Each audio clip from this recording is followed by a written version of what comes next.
ولا تكونوا كالذين نسوا الله فأنساهم أنفسهم أولئك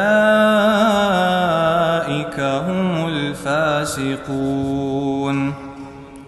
لا يستوي أصحاب النار وأصحاب الجنة أصحاب الجنة هم الفائزون. لو أنزلنا هذا القرآن على جبل لرأيته خاشعا متصدعا من خشية الله. وتلك الأمثال نضربها